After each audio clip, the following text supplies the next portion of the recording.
ಆತ್ಮೀಯ ರೈತ ಬಾಂಧವರೇ ಹಾಗೂ ಕೃಷಿ ರಂಗ ಕಿಸಾನವಾಣಿ ಕಾರ್ಯಕ್ರಮ ಕೇಳುಗರೆ, ಇವತ್ತು ನಮ್ಮ ಜೊತೆ ಡಾಕ್ಟರ್ ಪ್ರಮೋದ್ ಗೌಡ ಅವರು ಇದ್ದಾರೆ.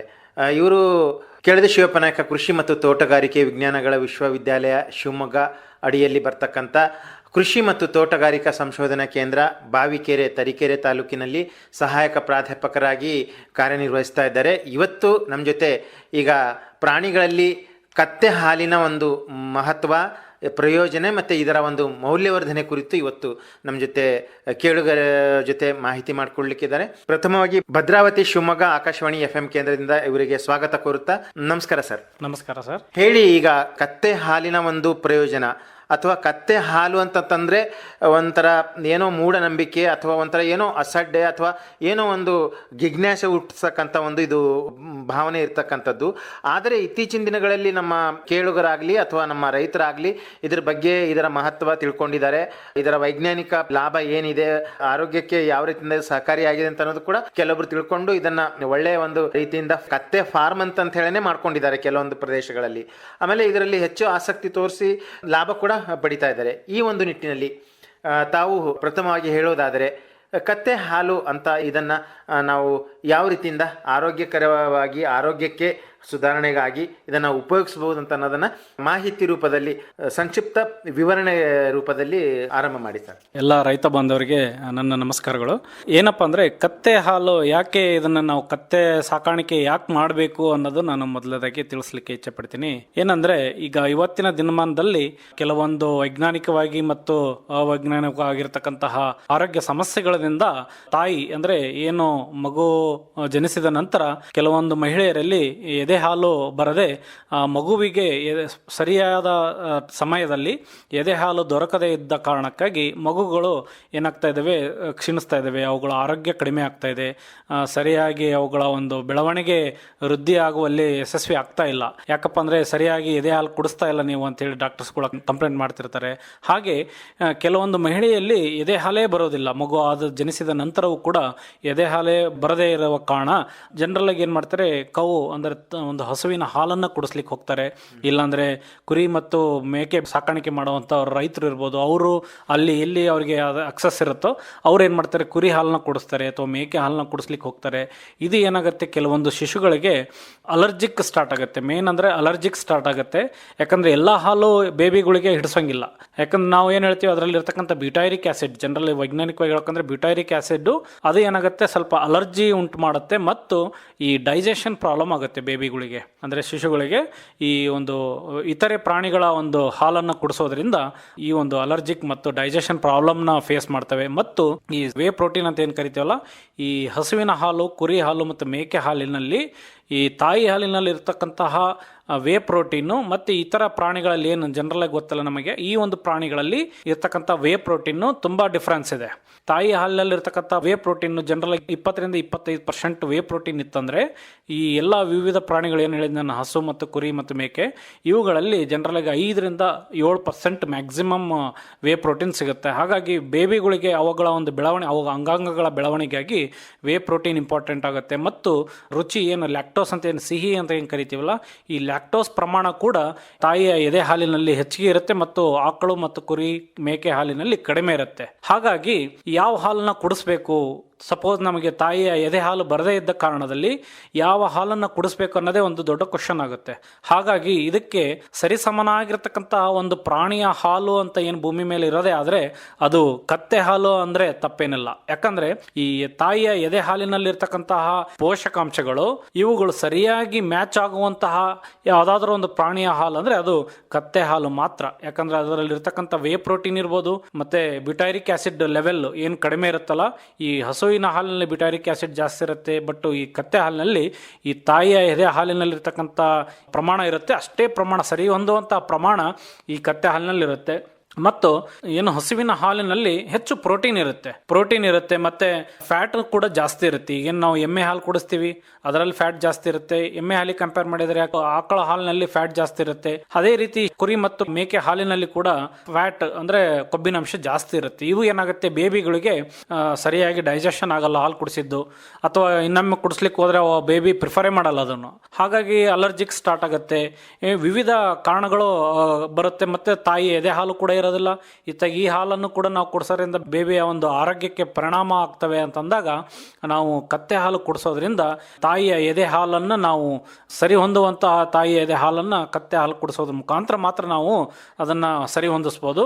ಹಾಗಾಗಿ ಏನಪ್ಪ ಈ ನಮ್ಮ ರೈತರಿಗೆ ಏನು ಹಸು ಡೈರಿ ಫಾರ್ಮಿಂಗ್ ಮಾಡೋರು ಇರ್ಬೋದು, ಅವರು ಕೂಡ ಇತ್ತೀಚಿನ ದಿನದಲ್ಲಿ ಈ ಮೈಸೂರು, ಮಂಡ್ಯ ಮತ್ತು ಕೆಲವೊಂದು ಭಾಗದಲ್ಲಿ ಕರ್ನಾಟಕದಲ್ಲಿ ಕೂಡ ಈ ಕತ್ತೆ ಸಾಕಾಣಿಕೆ ಅಂತಲೇ ಸಪ್ರೇಟಾಗಿ ಅವರೊಂದು ದೊಡ್ಡ ಫಾರಮ್ ಮಾಡ್ಕೊಂಡಿದ್ದಾರೆ. ಅಲ್ಲಿ ಅವ್ರು ಏನು ಕತ್ತೆ ಹಾಲು ಬರುತ್ತಲ್ಲ ಆ ಹಾಲನ್ನು ಬೇರೆ ಬೇರೆ ದೇಶಗಳಿಗೆ, ಈಗ ಅಮೇರಿಕಾ, ಉತ್ತರ ಅಮೇರಿಕಾ, ದಕ್ಷಿಣ ಅಮೇರಿಕಾ, ಏಷ್ಯಾ ಕಂಟ್ರಿ, ಇವನ್ ಆಫ್ರಿಕನ್ ಕಂಟ್ರಿದಲ್ಲಿ ಕೂಡ ನೆಟ್ವರ್ಕಿಂಗ್ ಇದೆ. ಅವರು ಇವಾಗ ಫ್ರೆಶ್ ಹಾಲನ್ನು ಸರಿಯಾದ ರೀತಿಯಲ್ಲಿ ಸಂಸ್ಕರಣೆ ಮಾಡಿ ಅದನ್ನು ಶೀತಲೀಕರಣದ ಮುಖಾಂತರ ಬೇರೆ ಬೇರೆ ದೇಶಗಳಿಗೆ ಕೊಡ್ತಾ ಇದ್ದಾರೆ. ಈ ರೀತಿ ಈ ಪ್ರತಿ ಲೀಟರ್ ಹಾಲು ನಾವು ಏನಪ್ಪ ಹಸು ಹಾಲನ್ನ ಜನರಲ್ ಆಗಿ ಏನು ಮಾಡ್ತೀವಿ, 50ರಿಂದ 65 ರೂಪಾಯಿ ಮ್ಯಾಕ್ಸಿಮಮ್ ನಮಗೆ ಸಿಗುತ್ತೆ, ಈ ಡೈರಿಗೆ ಹಾಕಿಬಿಡ್ತೀವಿ ನಾವು. ಅದೇ ರೀತಿ ಕುರಿ ಹಾಲು, ಮೇಕೆ ಹಾಲು ಕೂಡ ಅದರದ್ದು ಪ್ರಮಾಣ ಕಡಿಮೆ, ಬಟ್ ಅದನ್ನು ಕೂಡ ನಾವು ಬೇರೆ ಬೇರೆಯವರಿಗೆ ಕೊಡ್ತೀವಿ. ಅಥವಾ ಅದನ್ನು ಎಷ್ಟು ಕೊಟ್ಟರು 50ರಿಂದ 100 ರೂಪಾಯಿ ನಾವು ಆದಾಯ ಪಡಿಬೋದು ಪ್ರತಿ ಲೀಟರ್ಗೆ. ಏನು ಸರ್, ಬಟ್ ಇಲ್ಲಿ ಕತ್ತೆ ಹಾಲು ಏನಾಗುತ್ತಂದ್ರೆ ಪ್ರತಿ ಲೀಟರ್ಗೆ 5,000ದಿಂದ 7,000 ರೂಪಾಯಿ ರೇಟ್ ಇದೆ ಮಾರ್ಕೆಟ್ನಲ್ಲಿ. 5,000ದಿಂದ 7,000 ರೂಪಾಯಿ ಪ್ರತಿ ಲೀಟರ್ ಹಾಲಿಗೆ ಇದೆ. ಅದನ್ನೇ ನೀವು ಪುಡಿ ಮಾಡಿ ಒಣಗಿಸಿ ತಂತ್ರಜ್ಞಾನ ಇದೆ. ಕತ್ತೆ ಹಾಲನ್ನು ಪುಡಿ ಮಾಡುವ ವಿಧಾನ ಇದು. ಈ ಒಂದು ವಿಧಾನದಿಂದ ಪುಡಿ ಮಾಡಿಬಿಟ್ಟು 1 ಲೀಟರ್ ಪೌಡರ್ಗೆ, ಮೀನ್ಸ್ 1 kg ಪೌಡರ್ಗೆ 1 ಲಕ್ಷ ರೂಪಾಯಿ ಮಾರ್ಕೆಟ್ನಲ್ಲಿ ಇದೆ ಸರ್. ನಮ್ಮ ದೇಶದಲ್ಲೂ ಇದೆ, ಅಥವಾ ಬೇರೆ ದೇಶಗಳಿಗೂ ಕೂಡ ನಾವು ಇದನ್ನು ರಫ್ತು ಮಾಡೋ ಮುಖಾಂತರ ನಾವು ಆದಾಯನ ಪಡಿಬೋದು. ಹಾಗಾಗಿ ಈಗ ಇತ್ತೀಚಿನ ದಿನದಲ್ಲಿ ನಾವು ಕೆಲವೊಬ್ಬರು ರೈತರು ಇದ್ರ ಬಗ್ಗೆ ತಿಳಿದಿರ್ತಕ್ಕಂಥ ರೈತರು ಕತ್ತೆ ಸಾಕಾಣಿಕೆ ಮಾಡ್ತೀವಿ, ಯಾವ ಬ್ರೀಡ್ ಸಾಕಬೇಕು, ಏನು ಪ್ರತಿಯೊಂದು ಇನ್ಫಾರ್ಮೇಷನ್ ತಗೊಂಡು ಹಾಲು ಪಡೆದು ಹಾಲನ್ನು ಪುಡಿ ಮಾಡಿ ಮಾರ್ತಾ ಇದ್ದಾರೆ. ಯಾಕಂದರೆ ಹಾಲು ಕೆಲವೊಮ್ಮೆ ಏನಾಗುತ್ತೆ, ಮಾರ್ಕೆಟಿಂಗ್ ಕಷ್ಟ ಆಗ್ಬೋದು ಅವ್ರಿಗೆ, ಬಟ್ ಹಾಲಿನ ಪುಡಿಯನ್ನು ಮಾಡಿ ಅವರು ಒಳ್ಳೆ ರೀತಿಯಲ್ಲಿ ಅದನ್ನು ಪ್ಯಾಕಿಂಗ್ ಮಾಡಿಕೊಂಡು ಶೇಖರಣೆ ಮಾಡಿ ಬೇರೆ ಬೇರೆ ಕಂಟ್ರಿಗಳಿಗೆ ಅದನ್ನು ಹಾಲಿನ ಪುಡಿಯನ್ನು ರಫ್ತು ಮಾಡೋ ಮುಖಾಂತರ ಅವರು ಹೆಚ್ಚಿನ ಆದಾಯನ ಪಡಿತಾ ಇದ್ದಾರೆ. ತುಂಬ ಖುಷಿಯಾಗೂ ಇದ್ದಾರೆ ಅಂಥ ರೈತರುಗಳು ಕೂಡ. ಈವನ್ ಕರ್ನಾಟಕದಲ್ಲಿ ಒಂದು ಕೆಲವೊಂದು ಸೌತ್ ಕರ್ನಾಟಕದಲ್ಲಿ ಇದೆ, ಬಟ್ ನಮಗೆ ಇದು ಇಲ್ಲಿ ಅಷ್ಟೇ ಅಲ್ಲ ಸರ್, ಈವನ್ ಭಾರತದಲ್ಲಿ ಈ ಗುಜರಾತ್ನಲ್ಲಿರ್ಬೋದು, ಅಲ್ಲಿ ಒಂಟೆ ಹಾಲು ಮಾರ್ತಿದ್ದಾರೆ. ಮತ್ತು ಕುದುರೆ ಸಾಕಣೆ ಮಾಡೋರು ಕುದುರೆ ಹಾಲನ್ನು ಪುಡಿ ಮಾಡಿ ಮಾರ್ತಾ ಇದ್ದಾರೆ. ಯಾಕಂದರೆ ಕತ್ತೆ ಹಾಲು, ಕುದುರೆ ಹಾಲು ಮತ್ತು ತಾಯಿ ಹಾಲು ಇವು 3 ಹೆಚ್ಚು ಕಡಿಮೆ ಸರಿ ಸಮಾನವಾಗಿರ್ತಕ್ಕಂಥವೇ. ಬಟ್ ಏನಪ್ಪ, ಕುದುರೆ ಹಾಲು ಸ್ವಲ್ಪ ನಮಗೆ ಸಾಕಾಣಿಕೆ ಮಾಡಲಿಕ್ಕೆ ಆಯಿತು ಎಲ್ಲರಿಗೂ ಆಗಲ್ಲ, ಬಟ್ ಕತ್ತೆ ಸಾಕಾಣಿಕೆ ನಾವು ಈಸಿಯಾಗಿ ಮಾಡ್ಬೋದು.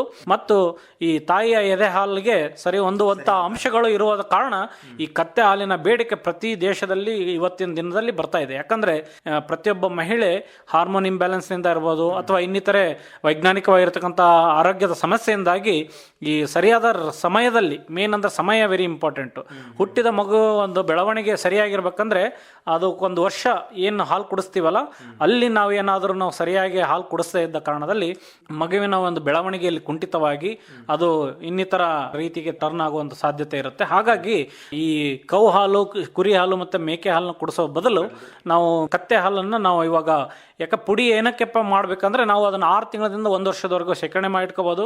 ನಮಗೆ ಯಾವಾಗ ಬೇಕೋ ಅವಾಗ ಆ ಪುಡಿಯನ್ನು ಲೈಟ್ ಬಿಸಿನೀರಿನಲ್ಲಿ, ಬೆಚ್ಚನೆಯ ಬಿಸಿಲಿನಲ್ಲಿ ಅದನ್ನು ಮಿಕ್ಸ್ ಮಾಡಿ ಕುಡಿಸೋದ್ರಿಂದ ಬೇಬಿ ಚೆನ್ನಾಗಿ ಕುಡಿಯುತ್ತೆ, ಮತ್ತು ಅದರ ಆರೋಗ್ಯ ಕೂಡ ಇಂಪ್ರೂವ್ ಇರುತ್ತೆ ಅಂತ ಹೇಳ್ಬೋದು. ಇನ್ನು ರೈತರಿಗೆ ಏನು ಹೇಳಲಿಕ್ಕೆ ಇಚ್ಛೆ ಪಡ್ತೀನಿ ಅಂದರೆ, ಈಗ ಕತ್ತೆ ಹಾಲಿನ ಒಂದು ಪ್ರಯೋಜನಗಳು ಜಾಸ್ತಿ ಇದಾವೆ. ಯಾವ ರೀತಿ ಮೌಲ್ಯವರ್ಧನೆ ಅಂತ ಕೇಳಿದೆ, ಈಗ ಪುಡಿ ಅಂತ ಅಂದ್ವಿ ಸರ್, ಬಟ್ ಯಾವ ರೀತಿ ಇದನ್ನು ಹಾಲಿನ ಪುಡಿಯನ್ನು ಮಾಡ್ಬೋದು ಅಂತ ಹೇಳಿ ಒಂದು ಕ್ವಶನ್ ಬರುತ್ತೆ. ಇದರಲ್ಲಿ ಈ ಸ್ಪ್ರೇ ಡ್ರೈಯರ್ ಎಂಬ ಒಂದು ಒಣಗಿಸುವ ತಂತ್ರಜ್ಞಾನ, ಈ ಸ್ಪ್ರೇ ಡ್ರೈಯರ್ ಎಂಬ ಒಂದು ಮಷಿನ್, ಇದು ಸ್ಪ್ರೇ ಡ್ರೈಯರ್ ಇದು ಒಂದು ಮಷಿನ್, ಇದು ಎಲೆಕ್ಟ್ರಿಕಲ್ ಆಪರೇಟೆಡ್. ಇದರಲ್ಲಿ ನಾವು ಹಾಲನ್ನು 1 ಲೀಟರ್ ಹಾಲನ್ನು ಸ್ಪ್ರೇ ಮಾಡೋದ್ರಿಂದ ನಮಗೆ ಸರಿಸುಮಾರು ಒಂದು 600 ಗ್ರಾಮ್ ಪೌಡರ್ ಸಿಗುತ್ತೆ 1 ಲೀಟರ್ ಹಾಲಿಗೆ. ಹಾಗಾಗಿ ಈಗ ಯಾವುದೇ ಈ ಮಷಿನ್ ಪರ್ಚೇಸ್ ಮಾಡೋದ್ರಿಂದ ನಾವು ಹಾಲಿನ ಪುಡಿ ಮಾಡೋದು ಅಷ್ಟೇ ಅಲ್ಲ, ಇನ್ನಿತರ ಹಣ್ಣಿನ ರಸಗಳನ್ನು ಕೂಡ ನಾವು ಪುಡಿ ಮಾಡಿ ಅವುಗಳದ್ದು ಕೂಡ ಮಾರ್ಕೆಟನ್ನು ನಾವು ಪಡಿಬಹುದು ಅಂತ ಹೇಳಲಿಕ್ಕೆ ನಾನು ಬಯಸ್ತಾ ಇದ್ದೀನಿ. ಈ ಸ್ಪ್ರೇ ಡ್ರೈಯರ್ ಅನ್ನೋದು ತಂತ್ರಜ್ಞಾನ ಯಾವ ರೀತಿ ಬಳಸ್ಬೋದು, ಅದು ಯಾವ ರೀತಿ ಇರುತ್ತೆ, ಅದರದ್ದು ಎಲ್ಲಿ ಪರ್ಚೇಸ್ ಮಾಡಬೇಕು, ಅದು ಎಷ್ಟಾಗುತ್ತೆ ಕಾಸ್ಟು, ಪ್ರತಿಯೊಂದು ಮಾಹಿತಿಯನ್ನು ಯಾರಾದರೂ ಇಂಟ್ರೆಸ್ಟೆಡ್ ಸ್ವ ಉದ್ಯೋಗ ಮಾಡೋರು ಇರ್ಬೋದು, ಅಥವಾ ರೈತರು ಏನು ಕತ್ತೆ ಸಾಕಾಣಿಕೆ ಮಾಡಿ ನಾ ಪುಡಿ ಮಾಡಿ ಮಾರ್ತೀನಿ ಸರ್ ಅನ್ನೋ ರೈತರಿಗೂ ಕೂಡ ನಾನು ಇದನ್ನು ತಮಗೆ ತಿಳಿಪಡಿಸಲಿಕ್ಕೆ ನಾನು ಯಶಸ್ವಿಯಾಗಿ ಕಾರ್ಯನಿರ್ವಹಿಸುತ್ತೇನೆ ಅಂತ ಹೇಳ್ತಾ, ಈಗ ಸಾಂಪ್ರದಾಯಿಕವಾಗಿ ನಮ್ಮಲ್ಲಿ ಸರ್ ಹಿಂದೆ ಎಲ್ಲ ಕುಂಬಾರಿಕೆ ಮಾಡುವವರು, ಆಮೇಲೆ ಈ ನಮ್ಮ ಹೊಲಗಳಲ್ಲಿ, ತೋಟಗಳಲ್ಲಿ ಏನು ಪದಾರ್ಥಗಳು ನಾವು ಹಾರ್ವೆಸ್ಟ್ ಮಾಡಾದ್ಮೇಲೆ ಕತ್ತೆಗಳ ಮೇಲೆ ಹೊರಸೋದಂತ ಕೆಲಸ ಮಾಡ್ತಾ ಇದ್ರು. ಕುಂಬಾರಿಕೆಯವರೇನು ಅಂದರೆ ಮಡಿಕೆ ಒಂದು ಊರಿಂದ ಇನ್ನೊಂದು ಊರಿಗೆ ಮಡಿಕೆ ತಗೊಂಡು ಹೋಗೋಕ್ಕೆ ಅದನ್ನು ಉಪಯೋಗಿಸ್ಕೊಳ್ತಾ ಇದ್ರು. ಈ ಒಂದು ಹಾಲಿನ ಮಹತ್ವ ಯಾರಿಗೂ ಗೊತ್ತೇ ಇರಲಿಲ್ಲ. ಹಾಗಾಗಿ ಈಗ ನಾವು ವಾಣಿಜ್ಯವಾಗಿ ನಾವು ಇದನ್ನು ಸಾಕುವುದೇ ಆದರೆ ಈಗ ತಳಿಗಳ ಒಂದು ಬಗ್ಗೆ ಸ್ವಲ್ಪ ಹೇಳ್ತೀರಾ? ತಳಿಗಳು ಇದಾವೆ ಸರ್. ಅದರಲ್ಲಿ ಈಗ ನಮ್ಮ ವೆಟರ್ನರಿ ಹಾಸ್ಪಿಟಲ್ ಎಲ್ಲ ಆಯಿತು ಅಥವಾ ನಮ್ಮ ಏನು ಪಶುಸಂಗೋಪನಾ ಸಂಶೋಧನಾ ಇಲಾಖೆಯಲ್ಲಿ ವಿಚಾರಿಸಿದರೆ ಯಾವ ಒಂದು ತಳಿ ಹೆಚ್ಚು ಹಾಲು ಕೊಡುತ್ತೆ ಮತ್ತು ನಮ್ಮ ಒಂದು ಕರ್ನಾಟಕ ಭಾಗದಲ್ಲಿ ಆ ಒಂದು ತಳಿ ಚೆನ್ನಾಗಿ ಅದು ಇರುತ್ತೆ, ಅಂದರೆ ಅದರದ್ದು ಆರೋಗ್ಯದಲ್ಲಿ ಅಥವಾ ಅದರ ಬೆಳವಣಿಗೆಯಲ್ಲಿ ಚೆನ್ನಾಗಿರುತ್ತೆ ಅನ್ನೋ ಒಂದಷ್ಟು ತಳಿಗಳು ಇವೆ. ಅವುಗಳನ್ನು ನಮ್ಮ ಒಂದು ಪಶು ವಿಜ್ಞಾನ ಕೇಂದ್ರದಲ್ಲಿ ಪಶು ಮಹಾವಿದ್ಯಾಲಯ ಶಿವಮೊಗ್ಗದಲ್ಲಿ ಇರ್ಬೋದು ಅಥವಾ ಪಶು ಮಹಾವಿದ್ಯಾಲಯ ಬೆಂಗಳೂರು ಮತ್ತು ಬೀದರ್ ಇದೆ. ಈ ಎಲ್ಲ ಕಡೆನೂ ಇವನ್ ನಮ್ಮ ಪಶು ಇಲಾಖೆಗಳು ಕೂಡ ಇದಾವೆ. ಈ ಇಲಾಖೆಗಳಲ್ಲಿ ಕೂಡ ಸಂಪರ್ಕಿಸಿದರೆ ತಳಿಗಳ ಬಗ್ಗೆ ತಮಗೆ ಮಾಹಿತಿ ನೀಡ್ತಾರೆ ಸರ್. ಆಮೇಲೆ ಈಗ ಈ ಒಂದು ಕತ್ತೆಗಳ ಒಂದು ನಿರ್ವಹಣೆಗೆ ಬಂದರೆ ಸ್ವಲ್ಪ ನಾವು ನೋಡಿದ ಹಾಗೆ ಸ್ವಲ್ಪ ಹಾಯುವ ಒಂದು ಗುಣ ಇರ್ತದೆ. ಅದು ನಾವು ಇದಕ್ಕೆ ಉಪಯೋಗಿಸಿದಾಗ ಅಂತಂದರೆ ಬೇರೆ ಒಂದು ಈ ಭಾರ ಸಾಗಾಣಿಕೆ ಮಾಡುವ ಒಂದು ಸಮಯದಲ್ಲಿ ಉಪಯೋಗಿಸಿದಾಗ ಆ ಥರದ ಒಂದು ಕೆಲವೊಂದು ಸಂದರ್ಭಗಳು ನಾವು ನೋಡಿರ್ತೀವಿ, ಕಂಡಿರ್ತೀವಿ. ಈಗ ಹಾಲಿಗೋಸ್ಕರನೇ ಇದಕ್ಕೆ ಇದು ಮಾಡಬೇಕಾದ್ರೆ ಯಾವ ರೀತಿಯಿಂದ ನಾವು ಇದು ಮಾಡ್ಬೋದು ಅಂತೇಳಿ? ಖಂಡಿತವಾಗಿಯೂ ಈ ಕತ್ತೆ ಅಂದರೆ ಜನರಲ್ ಆಗಿ ಅದು ಕಿಕ್ ಮಾಡೋದು ಜಾಸ್ತಿ, ಬ್ಯಾಕ್ ಸೈಡ್ ನಿಂತ್ಕೊಂಡ್ರೆ ಕಿಕ್ ಮಾಡುತ್ತೆ. ಸೊ ಹಾಗಾಗಿ ಯಾವುದೂ ಪ್ರಾಬ್ಲಮ್ ಇಲ್ಲ ಸರ್. ಎಲ್ಲದಕ್ಕೂ ವೈಜ್ಞಾನಿಕವಾಗಿ ಏನು ಪರಿಹಾರಗಳನ್ನ ಇವತ್ತು ಕಂಡುಕೊಂಡಿದ್ದೀವಿ. ಸೊ ಅಂಥ ಒಂದು ವೈಜ್ಞಾನಿಕ ತಂತ್ರಜ್ಞಾನಗಳನ್ನು ಬಳಸಿ ನಾವು ಸಾಕಾಣಿಕೆ ಮಾಡೋದ್ರ ಮುಖಾಂತರ ಈ ಕತ್ತೆ ಹಾಲನ್ನು ಕರೆಯುವಾಗ ಮತ್ತು ಅದರ ಸಾಕಾಣಿಕೆಯಲ್ಲಿ ಯಾವುದೇ ರೀತಿಯಾಗಿ ತೊಂದರೆ ಆಗದಂತೆ ನಾವು ಅವುಗಳನ್ನ ಕಾಪಾಡ್ಬೋದು. ಅದನ್ನು ಯಾವ ರೀತಿ ಏನು ಅಂಥೇಳಿ ತಮಗೆ ಇಂಟ್ರೆಸ್ಟೆಡ್ ಇದ್ದವರು ನಮ್ಮ ಪಶು ಮಹಾವಿದ್ಯಾಲಯ ಶಿವಮೊಗ್ಗಕ್ಕೆ ಭೇಟಿ ಆದರೆ ತಮಗೆ ಮಾಹಿತಿ ಖಂಡಿತವಾಗಿ ಸಿಗುತ್ತೆ ಅಂತ ಹೇಳ್ತಾ, ಈಗ ಮತ್ತೆ ಈಗ ಸ್ವ ಉದ್ಯೋಗ ತಗೊಳ್ಳೋರಿಗೆ ಯಾಕಂದರೆ ಎಲ್ಲಕ್ಕಿಂತಲೂ ಹೆಚ್ಚಿನ ಲಾಭ ಜೊತೆಗೆ ಹೆಚ್ಚಿನ ಒಂದು ಆರೋಗ್ಯದ ಪ್ರಯೋಜನಗಳು ಇದೆ ಇದರಿಂದ. ಈ ಒಂದು ಇದರಿಂದ ಸೇವನೆ ಮಾಡೋದರಿಂದ ಹೆಚ್ಚಿನ ಆರೋಗ್ಯದ ದೃಷ್ಟಿಯಿಂದ ಕೂಡ ಒಳ್ಳೆಯದಿದೆ, ಆರೋಗ್ಯ ದೃಷ್ಟಿಯಿಂದ ಲಾಭದಾಯಕವಾಗಿದೆ. ಈಗ ಒಬ್ಬರು ನಿರುದ್ಯೋಗಿ ಯಾರಾದರೂ ಇದು ನಾನು ಈ ಒಂದು ಕತ್ತೆಯ ಒಂದು ಫಾರಮ್ ಮಾಡ್ತೀನಿ ಅಥವಾ ಕತ್ತೆಯ ಒಂದು ವ್ಯವಸಾಯ ಮಾಡ್ತೀನಿ ಅಂತ ಹೇಳಿ ಬಂದಾಗ ಸೊ ಯಾವ ರೀತಿಯಿಂದ ತಾವು ತರಬೇತಿ ಜೊತೆಗೆ ತಾಂತ್ರಿಕ ಮಾಹಿತಿ ಜೊತೆಗೆ ಅವರು ಮುಂದೆ ಹಣಕಾಸಿನ ಒಂದು ವ್ಯವಸ್ಥೆ ಮಾಡುವ ಒಂದು ವ್ಯವಸ್ಥೆ ಜೊತೆಗೆ ಯಾವ ರೀತಿಯಿಂದ ಸಹಕಾರ ಮಾಡ್ತೀರಾ ಸರ್? ತರಬೇತಿ ಆಯಿತು, ಜೊತೆಗೆ ತಾಂತ್ರಿಕ ಮಾಹಿತಿನೂ ಆಯಿತು, ಜೊತೆಗೆ ಅವರಿಗೆ ಹಣಕಾಸಿನ ಒಂದು ವ್ಯವಸ್ಥೆ ಕುರಿತು. ತುಂಬ ಒಳ್ಳೆಯ ಪ್ರಶ್ನೆ. ಏನಂದರೆ ಈಗ ಕೆಲವೊಬ್ಬ ನಾವೆಲ್ಲ ಇವತ್ತಿನ ದಿನದಲ್ಲಿ ನೋಡ್ತಾ ಇದ್ದೀವಿ, ಎಲ್ಲರಿಗೂ ಜಾಬ್ ಸಿಗ್ತಾ ಇಲ್ಲ. ಹಳ್ಳಿಗಳಲ್ಲಿ ಯುವ ಜನತೆಯ ಒಂದು ಶಕ್ತಿ ತುಂಬ ಇದೆ. ಯುವ ಜನತೆಗಳು ಪಾಪ ಅವ್ರು ಕೂಡ ಜಾಬ್ ಸಿಗದೆ ಓದಿರ್ತಾರೆ, ಅಥವಾ ಓದದೇ ಇರ್ತಕ್ಕಂಥ ರೈತರು ಕೂಡ ಕೆಲವೊಬ್ಬರಿಗೆ ಹೊಲ ಇದ್ದವರು ಹೊಲ ಮಾಡ್ತಾ ಇದ್ದಾರೆ, ಇರದೇ ಇದ್ದವರು ಪಾಪ ಖಾಲಿ ಟೈಮ್ ವೇಸ್ಟ್ ಮಾಡ್ತಾ ಇದ್ದಾರೆ. ಅಂಥವ್ರು ಇರ್ಬೋದು, ಅಥವಾ ಕೃಷಿ ಮಹಿಳೆಯರು ಇರ್ಬೋದು, ಕೆಲವೊಂದು ಕೃಷಿ ಸಖಿಯರುಗಳು ಇರ್ಬೋದು, ಅಥವಾ ನಮ್ಮ ರೈತರು ಕೂಡ ಇರ್ಬೋದು. ಯಾರು ಈ ಒಂದು ಕತ್ತೆ ಹಾಲಿನ ಒಂದು ಬಿಸ್ನೆಸ್ ಮಾಡ್ತೀನಿ ಅಂತ ಅನ್ನೋರು ಅವ್ರಿಗೆ ನಾವು ಖಂಡಿತವಾಗಿಯೂ ಮೌಲ್ಯವರ್ಧನೆ, ಸ್ಪೆಷಲಾಗಿ ಈ ಮೌಲ್ಯವರ್ಧನೆಯಲ್ಲಿ ನಾವು ಯಾವ ಒಂದು ವಿಧಾನವನ್ನು ಅನುಸರಿಸಿದರೆ ನಾವು ಕತ್ತೆ ಹಾಲನ್ನು ಪುಡಿ ಮಾಡಿಬಿಟ್ಟು ಯಾವ ರೀತಿ ಬ್ರ್ಯಾಂಡಿಂಗ್ ಮಾಡಿಕೊಂಡು ಯಾವ ರೀತಿ ಅದನ್ನು ಮಾರ್ಕೆಟಿಂಗ್ ಮಾಡ್ಬೋದು ಅಂತ ಹೇಳಲಿಕ್ಕೆ ನಾವು ರೆಡಿ ಇದ್ದೀವಿ. ಏನಪ್ಪ ಅಂದರೆ ಮೌಲ್ಯವರ್ಧನೆಯಲ್ಲಿ ಜನರಲ್ ಆಗಿ ಹಾಲಿನಲ್ಲಿ ನಾವು ಕತ್ತೆ ಹಾಲಿನ ಪುಡಿಯನ್ನು ಮಾಡೋದ್ರಿಂದ ಮಾತ್ರ ಒಂದು ಒಳ್ಳೆ ಮೌಲ್ಯವರ್ಧಿತ ಪದಾರ್ಥ ಅಂತ ಹೇಳ್ಬೋದು. ಹಾಗಾಗಿ ಈ ಒಂದು ಮೌಲ್ಯವರ್ಧನೆ ಪದಾರ್ಥವನ್ನು ಮಾಡಲಿಕ್ಕೆ ಈ ಸ್ಪ್ರೇ ಡ್ರೈಯರ್ ಅಂತ ಏನು ನಾನು ನಿಮಗೆ ಹೇಳಿದೆ, ಈ ಸ್ಪ್ರೇ ಡ್ರೈಯರ್ ತಂತ್ರಜ್ಞಾನ ತುಂಬ ಬಹುಮುಖ್ಯವಾಗಿದೆ. ಈ ಸ್ಪ್ರೇ ಡ್ರೈಯರ್ ತಂತ್ರಜ್ಞಾನ ಯಾವ ರೀತಿ ಕೆಲಸ ನಿರ್ವಹಿಸುತ್ತೆ, ಇದನ್ನು ಎಷ್ಟು ಇನ್ವೆಸ್ಟ್ಮೆಂಟ್ ಅದಕ್ಕೆ, ಈ ಒಂದು ಮಷಿನ್ ಪರ್ಚೇಸ್ ಮಾಡಲಿಕ್ಕೆ ನಮಗೆ ಎಷ್ಟು ಅಮೌಂಟ್ ಬೇಕಾಗುತ್ತೆ, ಜನರಲ್ ಆಗಿ ನಮ್ಮ ಕೆಪಾಸಿಟಿ ಅನುಗುಣವಾಗಿ ಇದ್ದಾವೆ ಸರ್. ಮಾರ್ಕೆಟಲ್ಲಿ 5 ಲಕ್ಷದಿಂದ 7 ಲಕ್ಷದವರೆಗೂ ಇದ್ದಾವೆ ಮಷಿನರಿ. ಅಥವಾ ನೀವು ಇನ್ನೂ ಹೆಚ್ಚಿಗೆ ಕ್ವಾಂಟಿಟಿ ನಾನು ಮಾಡ್ತೀನಪ್ಪ, ಇದ್ರ ಜೊತೆಗೆ ಕತ್ತೆ ಹಾಲಿನ ಜೊತೆಗೆ ಬೇರೆ ಬಿಸ್ನೆಸ್ಸು ಮಾಡ್ತೀನಿ, ಇದೇ ಒಂದು ಮಷಿನ್ ಇಟ್ಕೊಂಡು ಅನ್ನೋದಾದರೂ ಕೂಡ ಅವರು 10 ಲಕ್ಷ 15 ಲಕ್ಷ ರೂಪಾಯಿ ತನಕ ಮಷಿನ್ ಚೆನ್ನಾಗಿರುತ್ತೆ. ಅಂದರೆ ಕೆಪಾಸಿಟಿ ನಮಗೆ ಒಂದು ತಾಸಿಗೆ ಎಷ್ಟು kg ಪೌಡರ್ ಪಡಿಬೋದು, ಅದರ ಅನುಗುಣವಾಗಿ ನಾವು ಮಷಿನರಿನ ಸಜೆಸ್ಟ್ ಮಾಡ್ತೀವಿ. ಏನಂದರೆ ಈಗ ಇದಕ್ಕೆ ಸ್ಪ್ರೇ ಡ್ರೈಯರ್ ಅನ್ನೋದು ತುಂಬ ಬಹುಮುಖ್ಯವಾಗಿರ್ತಕ್ಕಂಥ ಸಾಧನ.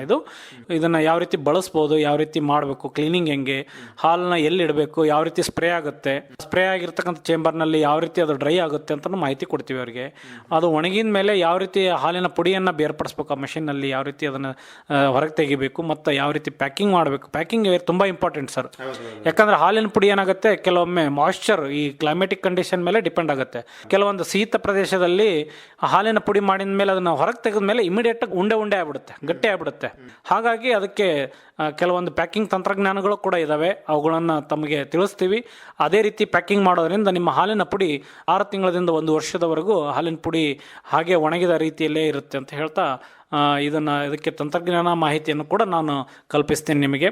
ಯಾರಾದರೂ ಇಂಟ್ರೆಸ್ಟೆಡ್ ರೈತರು ಇದರ ಬಗ್ಗೆ ಮಾಹಿತಿ ಇದ್ದರೆ ಇನ್ನೂ ಹೆಚ್ಚಿನ ಮಾಹಿತಿಗೆ ಯಾವಾಗಾದರೂ ನನ್ನ ಒಂದು ದೂರವಾಣಿ ಸಂಖ್ಯೆಗೆ ಕರೆ ಮಾಡ್ಬೋದು ಅಂತ ಹೇಳ್ತಾ, ಈಗ ಒಟ್ಟಾರೆಯಾಗಿ ಕತ್ತೆ ಫಾರ್ಮ್ ಆಗಿರಲಿ ಅಥವಾ ಕತ್ತೆ ಒಂದು ಸಾಕಾಣಿಕೆ ಆಗಿರಲಿ, ಇದರ ಒಂದು ಏನು ಹಾಲಿಂದ ಬರ್ತಕ್ಕಂಥ ಒಂದು ಮೌಲ್ಯವರ್ಧನೆ ಮಾಡೋದ್ರಿಂದ ಆಗಿರಲಿ, ಜೊತೆಗೆ ಇದರ ಒಂದು ಉಪಯೋಗ ಮತ್ತು ಆರೋಗ್ಯಕ್ಕೆ ಲಾಭದಾಯಕ ಆಗಿರ್ತಕ್ಕಂಥದ್ದು ಬಗ್ಗೆ ಆಗಿರಲಿ, ಸಾರಾಂಶ ರೂಪದಲ್ಲಿ ಏನು ಹೇಳಕ್ಕೆ ಇಷ್ಟಪಡ್ತೀರಾ ಸರ್? ಎಲ್ಲ ರೈತ ಬಾಂಧವರಿಗೆ ನಾನು ಹೇಳೋದು ಇಷ್ಟೇ.